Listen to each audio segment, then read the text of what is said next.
When the jurors looked at me, they didn't see a woman, they saw a statistic. Domestic violence, temporary insanity, tragic mistake. Those were the words they used to describe my life, as if it were a headline in a newspaper. But no one saw the bruises beneath my skin, not the ones he left, but the ones guilt did. I killed to survive. But in prison, I learned that even freedom doesn't always mean salvation. If this story resonated with your soul, click subscribe and let me know in the comments which city or country you're listening from. I'm truly curious to know where you're tuning in from. My name was Caroline Mitchell. I was 36 years old, and I lived in a quiet Ohio suburb that smelled like cut grass in the summer and chimney smoke in the fall. I was a nurse. I worked 12-hour shifts in the ER of a mid-size hospital, where the lights never dimmed and the sounds of pain and urgency filled every corridor. I was the kind of woman who wore her ID badge even after clocking out, who brought granola bars in her scrub pockets and remembered her co-workers' birthdays. Patients trusted me, colleagues respected me, and yet none of them really knew me. At home, I was a mother. I had a 10-year-old son named Danny who had his father's eyes and my stubbornness. Every morning, I made him waffles shaped like hearts and drove him to school in a car that smelled faintly of antiseptic and vanilla air freshener. We had a small 2-bedroom house on a dead-end street where bikes leaned against fences and children shouted across lawns. I painted the mailbox yellow. I planted daisies near the porch. I smiled at neighbors. I lived the kind of life that looked whole from the outside. But behind the painted door, there was another world. My husband, Mark, worked construction. He was broad-shouldered, sun-tanned, and charming in a way that made people forgive the edge in his voice. When we first met, I thought he was solid, someone who could carry the weight of the world on his back. I mistook control for strength. I mistook silence for peace. And for a while, I believed in the version of us that lived only in photos and Facebook posts. The cracks started small. A slammed door, a sharp word, a grip on my wrist that lingered too long. At first, I excused everything. He was tired. He was stressed. He didn't mean it. I told myself it wasn't really violence if there were no bruises.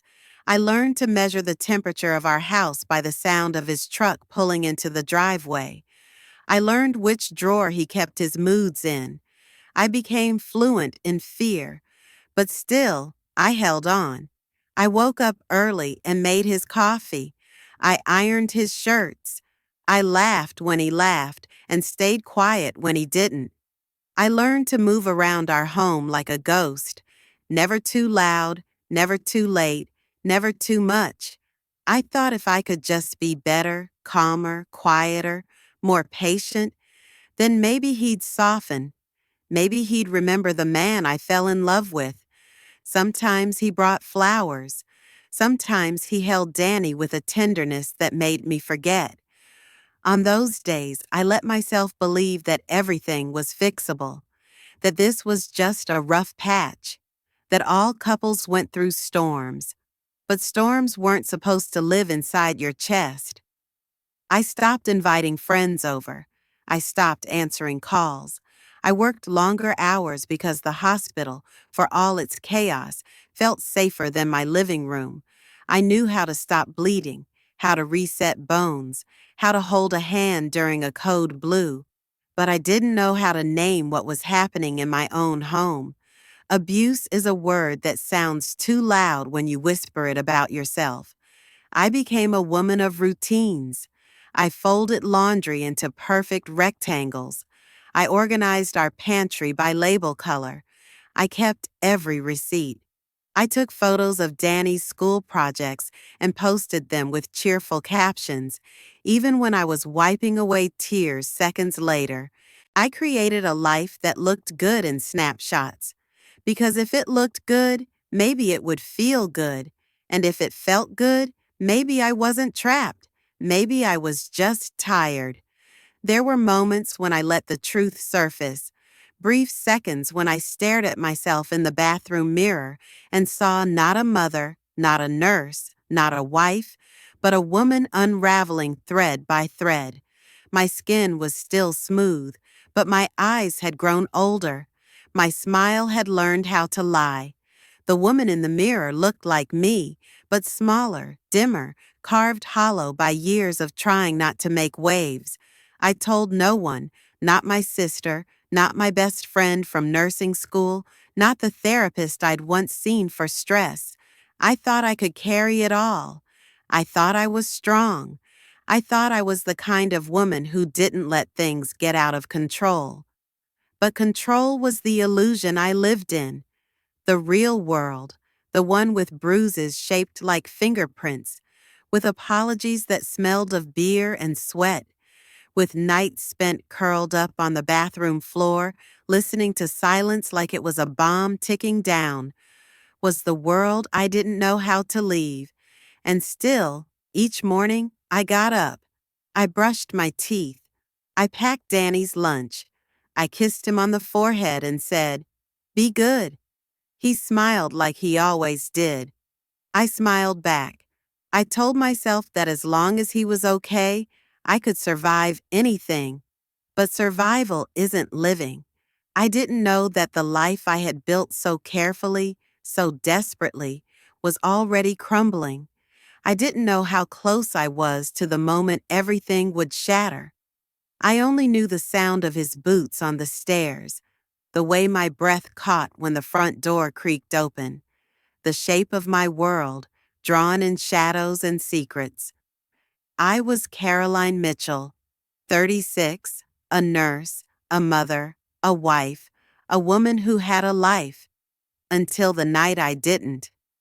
It was a Wednesday night in late November, the kind of cold that seeps through window panes and makes every sound sharper. The house was silent except for the hum of the refrigerator and the faint scratching of branches against the siding. I had finished washing the dishes and was standing by the sink, my hands still wet, staring at the dark reflection of the kitchen window.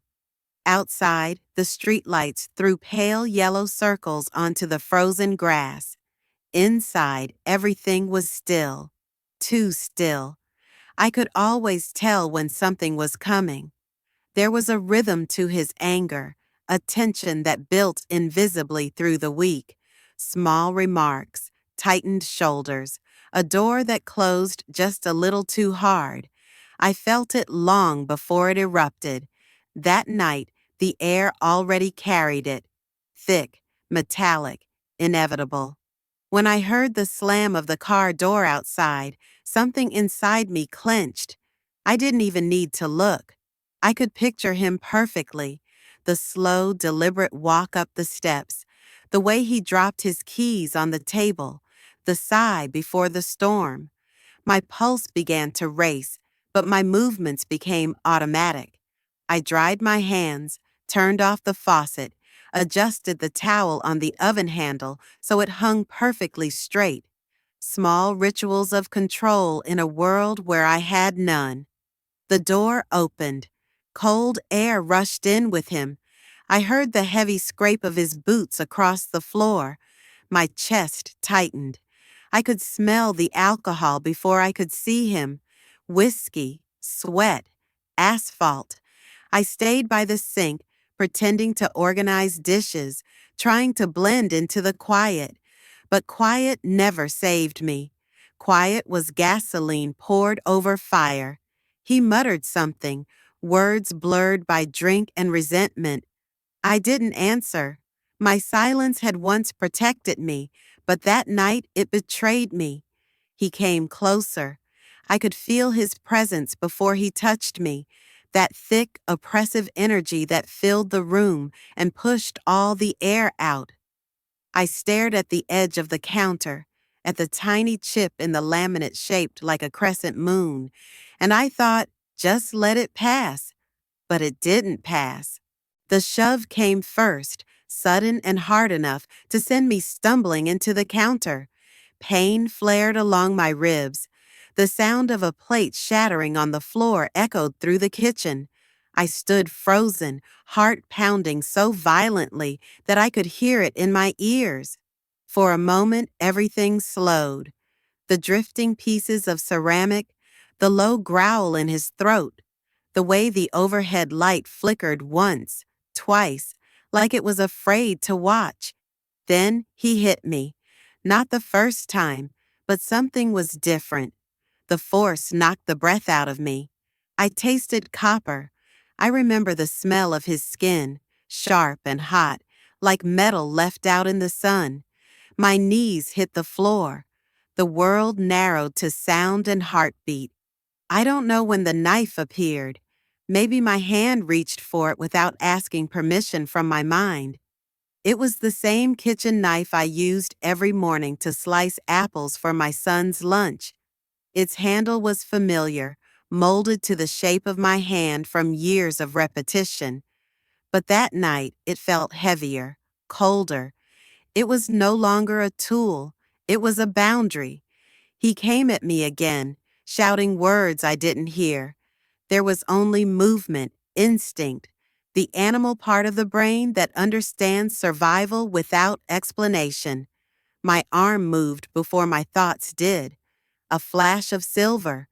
The sound, wet, soft, shocking in its finality. Then stillness. The stillness was worse than the noise. I stared at him, at the way his expression froze in disbelief. He staggered backward, a red bloom spreading across his shirt. Time fractured into fragments. The knife slipped from my hand. The sound of it hitting the floor was small, almost polite. I fell to my knees beside him, pressing my palms against the wound as if I could undo it, as if pressure and apologies could reverse what had already been written into the air. His eyes moved once, then stopped. The weight of silence filled the house again, but this time it was absolute. The refrigerator hummed, a strange, absurd continuation of normal life. My breathing came in sharp, uneven bursts. I could feel my pulse in my fingertips, my throat, my temples. The smell of blood mixed with the faint scent of lemon dish soap. I remember thinking that I should call someone. That was what people did. They called. They said the words. They asked for help. But the phone seemed miles away. I crawled toward it anyway, leaving streaks on the tile that caught the light like paint. My fingers fumbled with the buttons. I didn't cry. Not yet. Tears were for when you could afford them. When I finally spoke, my voice didn't sound like mine. It was calm, detached, as if I were narrating someone else's tragedy. I told them there had been an accident. I said he was hurt. I said I needed help. They asked questions I couldn't answer. The world had reduced itself to sound and color. The wail of sirens, the strobe of red and blue bleeding across the walls. I sat on the kitchen floor while paramedics stepped around me. One of them touched my shoulder gently, but I barely felt it. I watched their gloved hands move efficiently, professionally. They spoke in codes and measurements, a language of precision that made no room for mercy. Then one of them shook his head. That small motion broke something inside me. The police arrived. They took photos. They measured distances. One of them asked for my statement. I heard words like self-defense, weapon, fatal wound. I nodded when I was supposed to. I didn't resist when they lifted me to my feet and led me out the door. The air outside was bitterly cold, but I couldn't feel it. Neighbors had gathered on their porches. Their faces were pale ovals in the dark, eyes wide, lips moving in whispers. I caught sight of the yellow mailbox I had painted last spring. It looked almost cheerful in the glow of the flashing lights. For a strange second, I thought about the daisies by the porch, how they would wilt in the frost by morning. At the station, they took my fingerprints. The ink was cold, black, permanent.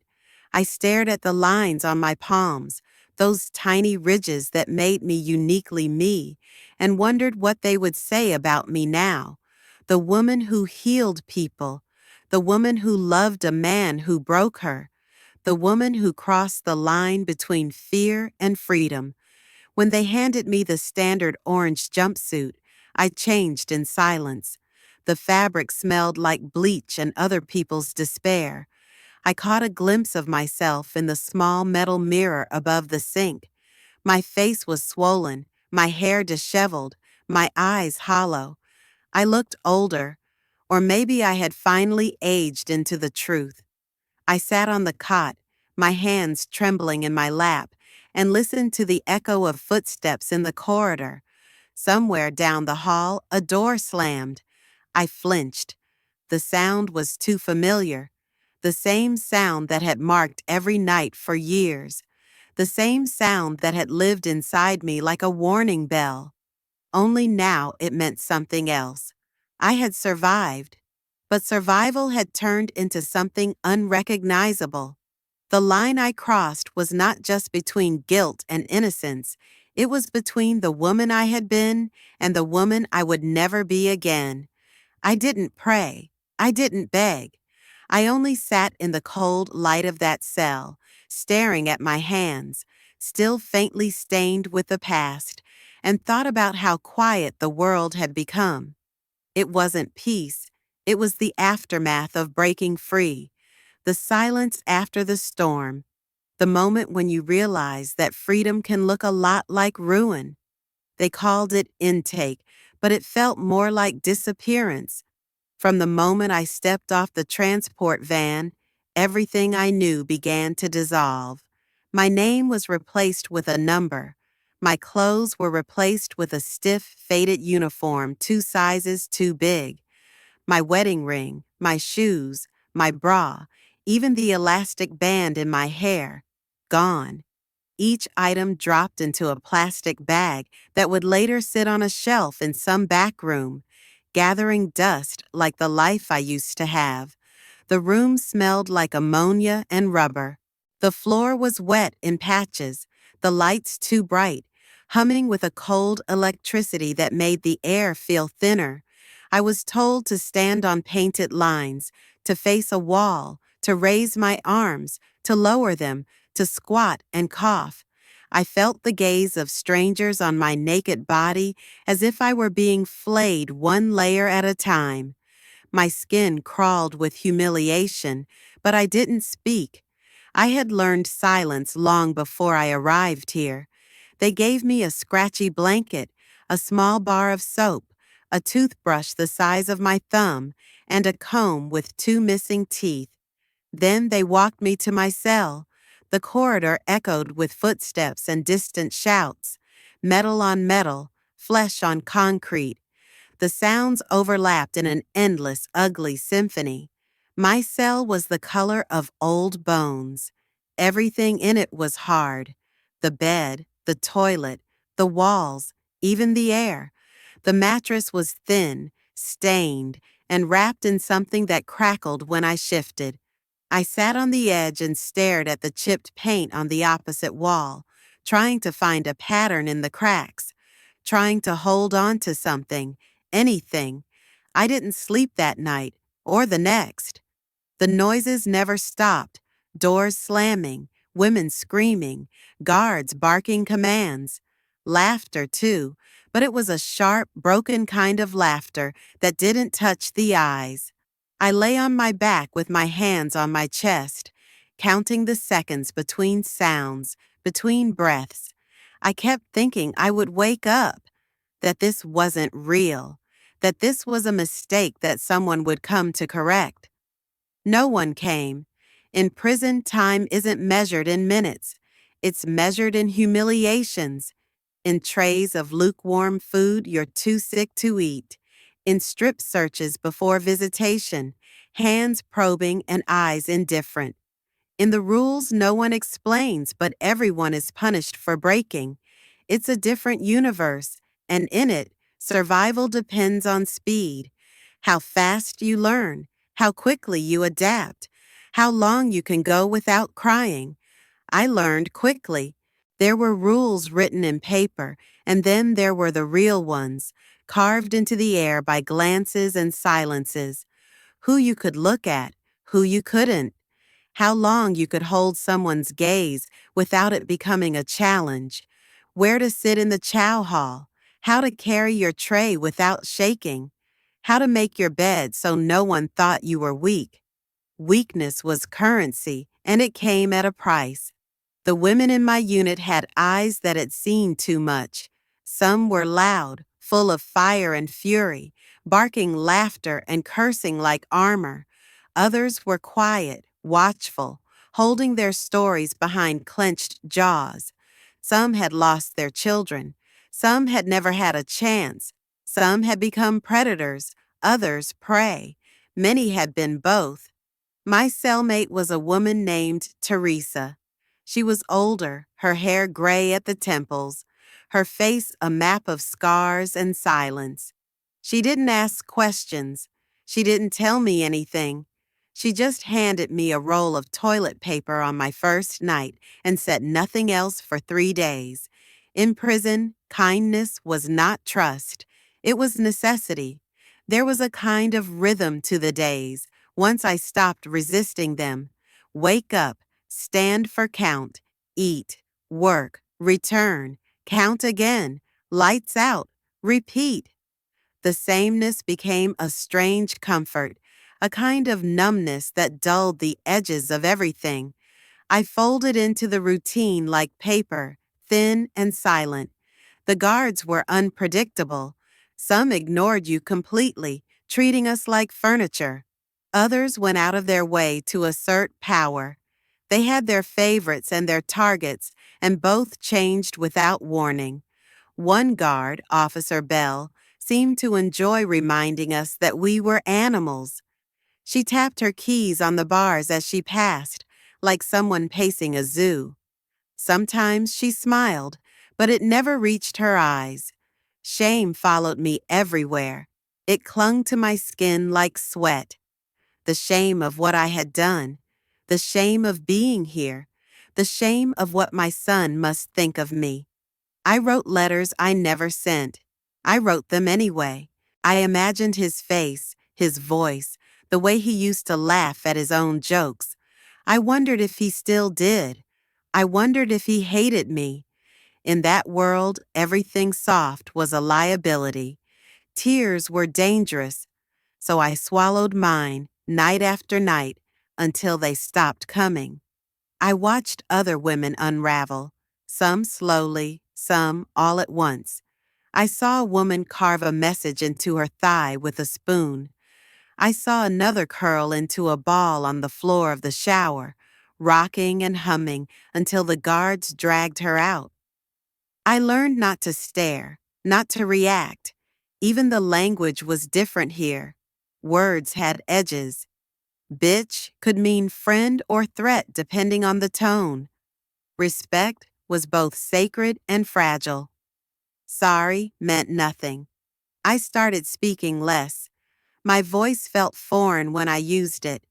Sometimes I stood at the small barred window and stared at the strip of sky. It looked the same, but it wasn't. In this place, even the sky felt fenced in. Books became my salvation. I read anything I could get my hands on. Old paperbacks with missing covers, donated dictionaries, even religious pamphlets passed around like contraband. I read to forget. I read to remember who I was. I read to feel less alone. And yet, I was never truly alone. There were eyes everywhere, watching, judging, measuring. A universe where privacy didn't exist and identity was reduced to offense and behavior. I was no longer Caroline. I was inmate 71482B. I was another body in the system. Sometimes, in the silence between counts, I would close my eyes and imagine the sound of my own front door opening, the creak of the wood, the click of the lock, the soft pad of my son's feet on the hallway rug. I held on to those memories like contraband, hidden in the folds of my mind, untouched by this place. But even memories change over time. They blur, fade, become ghosts. And in this other universe, where the sun rose behind bars and names were spoken like numbers, I started to forget what I used to sound like when I laughed. This was a different world, a world with its own gravity, its own laws, its own gods. And in it, I was reborn, not as myself, but as a version stripped of softness, forged in steel and sorrow. This was not survival, it was transformation. And once it began, there was no turning back. There was no single moment when I felt myself disappear. It happened in increments, thin slices of self shaved off day after day, until what was left of me no longer resembled the woman I had once been. I stopped marking time by dates and holidays. There was no such thing as Monday or December, or birthdays here. Time bled together into a long gray ache, measured by routine and the sound of footsteps that echoed through the concrete halls. But the breaking point came quietly, not with a scream or a riot or a dramatic collapse. It came the way rust spreads across steel, slow, unnoticed until it's too late. It started with a letter, not from my son, not from anyone I had known before. It was a form letter from the state, informing me that my parental rights were being formally terminated, that there would be no more legal connection between me and the boy I had once cradled in the curve of my arm, who had once called me mama in a voice sticky with sleep. The paper felt heavier than it should have. I sat on the edge of my cot and stared at the black text, rereading it until the words blurred. There had been no hearing I was allowed to attend, no argument I could make, no last chance to say, I still love him. I am still his mother. I didn't cry.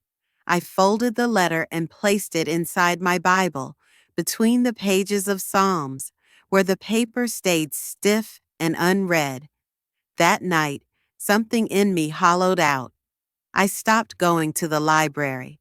I skipped meals. I let my hair tangle and didn't bother with the tiny comb. I answered questions with shrugs or silence. I drifted through the days like smoke, formless, scentless, directionless. Even the guards seemed to forget I was there. But prison doesn't allow invisibility for long. One afternoon during rec time, I sat alone on a bench in the yard, staring at the chain-link fence that encased the sky. It was cold. The wind carried the bitter promise of snow. Most of the others were huddled in cliques, playing cards, walking laps, pretending they still had choices. I wasn't looking for trouble. I never was. But trouble finds you when you look weak. It was a girl named Inez who approached me. Young, maybe 22, too young to have eyes that hard. She stood in front of me, arms crossed, a sneer on her mouth. She said something I didn't hear. Or maybe I did and chose not to understand. I kept looking at the fence, willing myself away from the moment.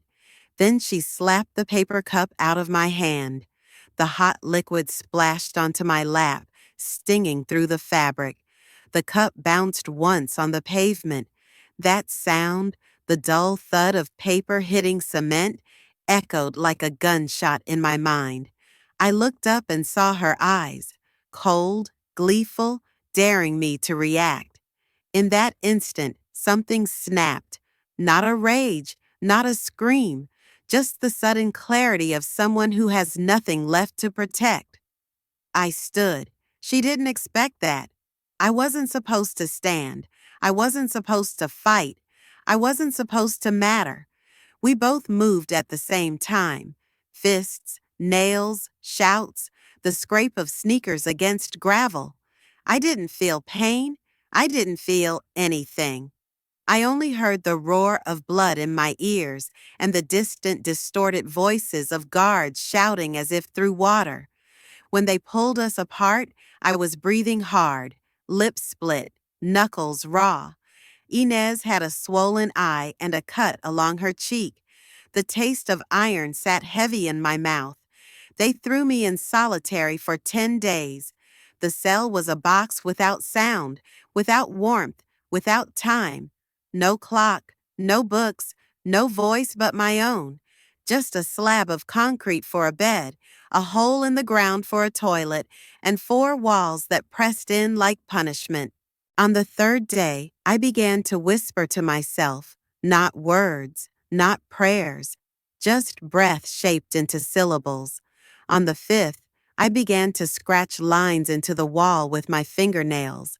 I lost count somewhere around 70. On the 7th, I pressed my forehead against the cold wall and imagined the sound of leaves rustling, because I had forgotten what they sounded like. By the time they opened the door, I was quieter, not calmer, not healed, just quieter, like a room after a fire. Word spread fast in prison. After solitary, no one messed with me. Women stepped aside when I passed. A few nodded. Teresa, my old cellmate, even left me a folded paper crane on my pillow. No words, just that. It was the closest thing to kindness I had seen in months. But with that nod of respect came something else. I had crossed over. I wasn't the woman who cried in the dark anymore. I wasn't the nurse, the mother, the soft one. I was one of them now. I had become what the system needed me to be to survive. I knew it the day I saw myself in the mirror above the communal sink. My face was thinner, my eyes darker. There was a scar near my temple I hadn't noticed before. The woman staring back at me didn't look afraid. She didn't look innocent. She looked like someone who had been forged in fire and left in the cold to harden. There was no going back to who I was. I didn't want to, because the truth was, there was no one waiting for her. No home, no child, no name that meant anything beyond a number on a file. And in the absence of everything, I began to build something new, something made not of hope, but of endurance. I had crossed the point of no return, and I was still here. It didn't come all at once. There was no great epiphany, no bright light pouring through the bars, no voice from the heavens telling me I still mattered. The first flicker of light came in the form of a clipboard. They posted a sign on the bulletin board outside the chow hall.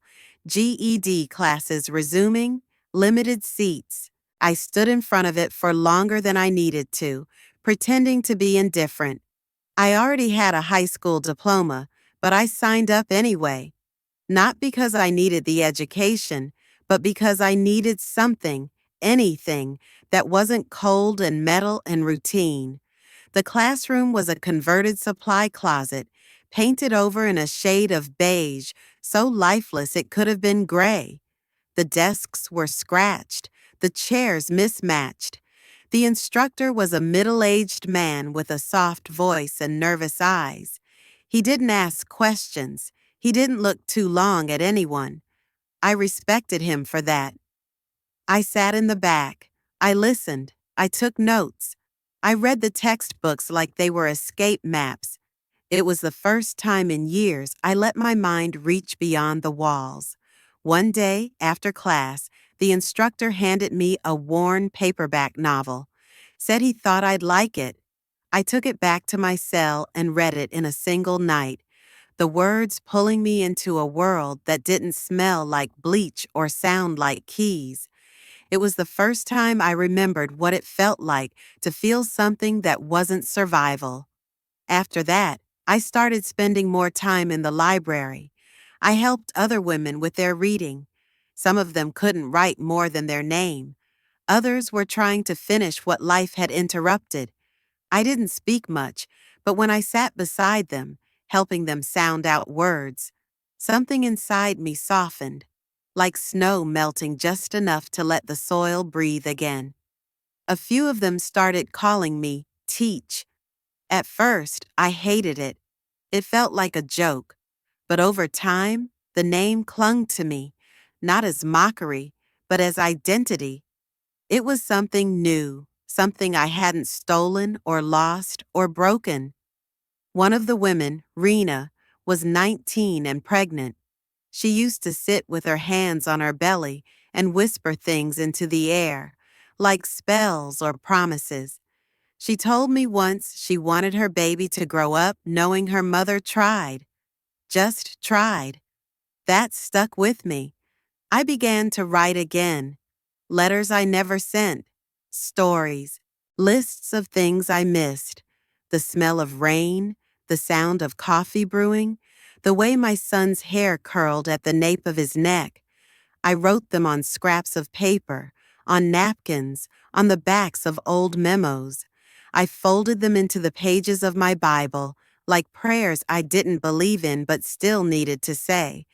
Slowly, I began to feel human again, not whole, not redeemed, but recognizable.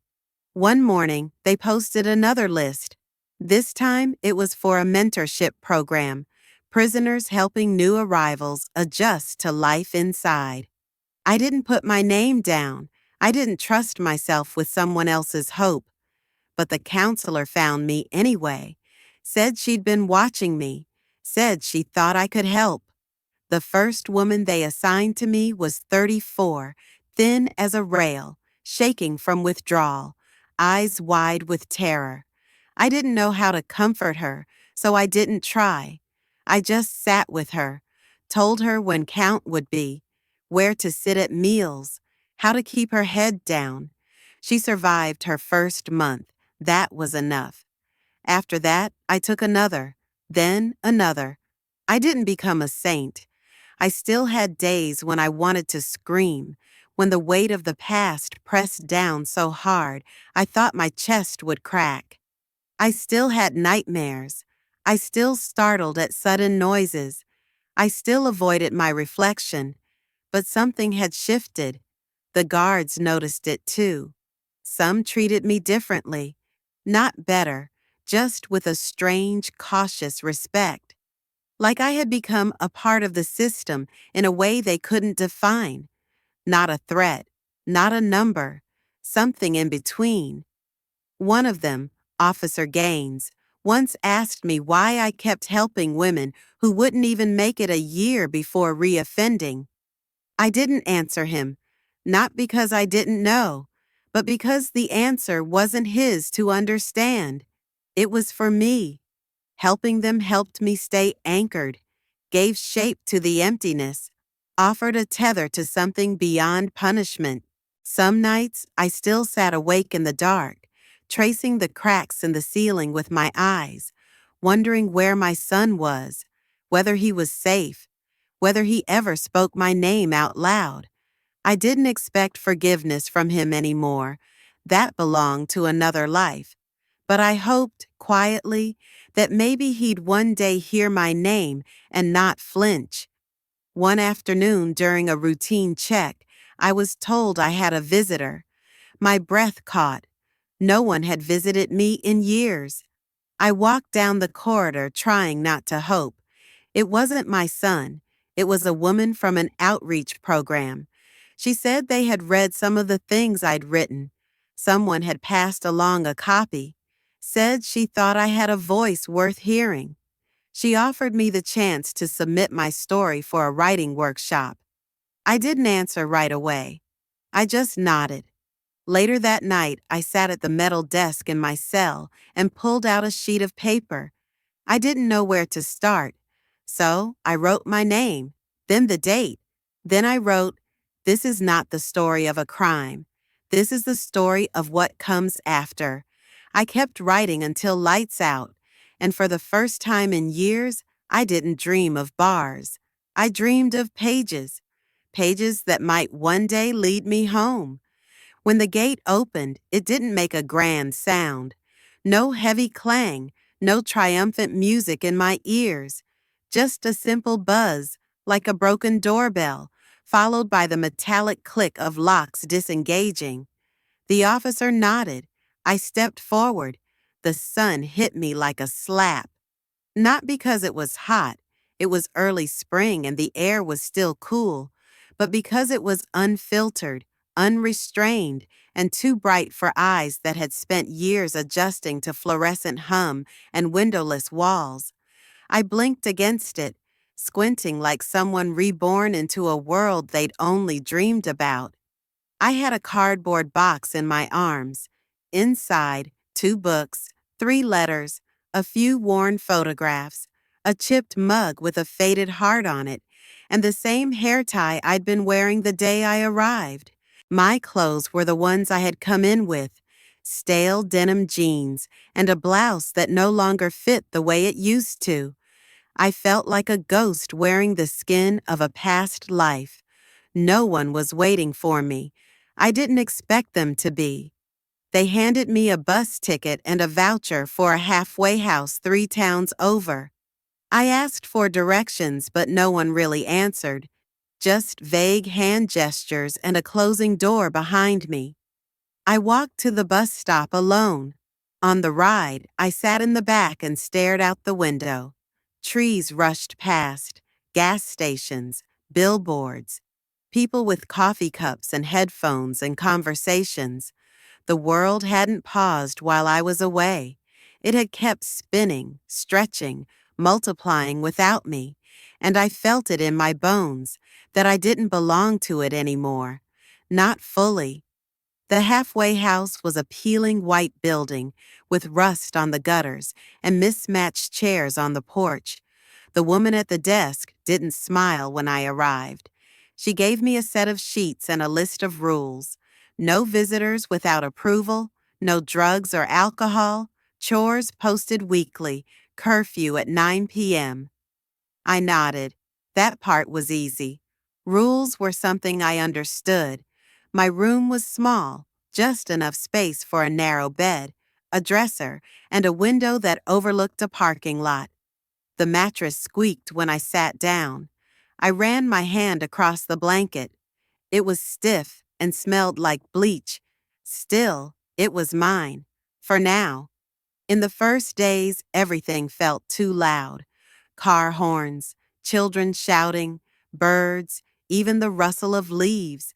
My ears had adapted to silence, to the muffled echoes of concrete. Now every sound vibrated through me like static. I took small steps into freedom. Grocery stores made me anxious. So many colors, so many brands, so many people reaching, choosing, rushing. I froze in the cereal aisle once, overwhelmed by choice, until a boy in a baseball cap brushed past me with a sigh. I grabbed the nearest box and left without finishing my list. People didn't look at me, but when they did, I felt it. That extra second of scanning, the pause before a smile. I kept imagining that they knew somehow, that my time inside marked me, not on my skin, but in my posture, in the way I looked around too often, in how I flinched when a door closed too loudly.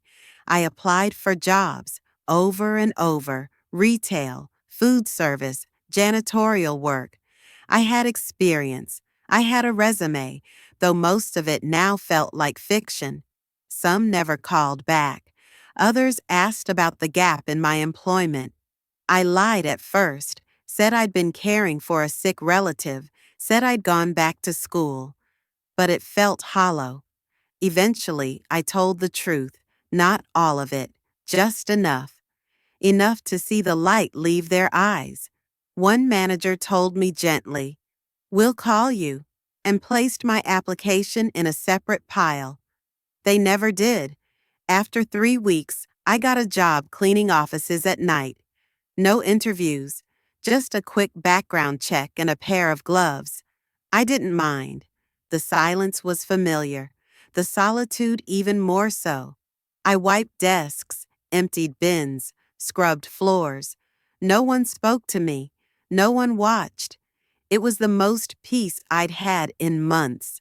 I tried to reconnect with my son. I wrote him a letter.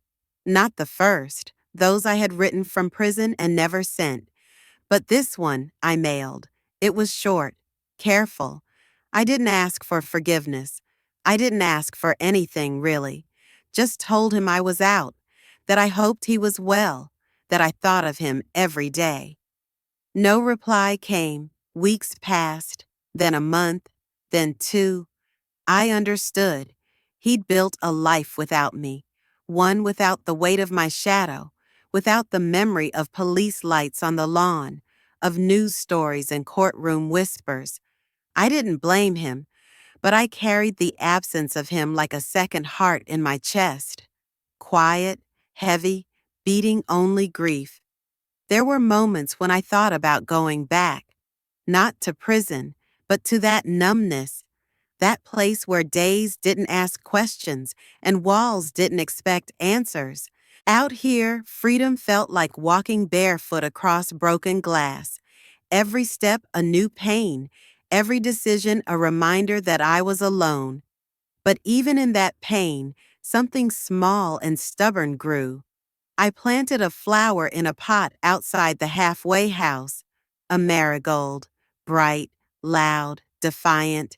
I signed up for a community writing workshop at the library, sat in the back, wrote stories no one else had lived, stories I wasn't sure were mine anymore. I bought a secondhand bicycle, rode it at night when the streets were quiet, when I didn't have to explain who I was or why I flinched at red lights. One evening, I passed a park and saw a boy on a swing. He laughed, and the sound was so familiar it cracked me open. I stopped, stayed across the street, watched him until his mother called him in. My hands trembled on the handlebars the whole ride home. Back in my room, I sat on the floor and breathed through it. Freedom wasn't peace, it was work, harder than anything I had done before. Every day I woke up and chose to live outside the cage, even when it hurt, especially when it hurt. Some nights I dreamed of bars, not of being trapped, but of reaching through them, trying to touch the woman I used to be. I wanted to tell her that she'd make it, not whole, not untouched, but alive, that she would plant a flower, that she would write her name again, that she would walk into the world and inch by inch claim a corner of it for herself. And maybe one day she would be able to say, I am free, and almost believe it.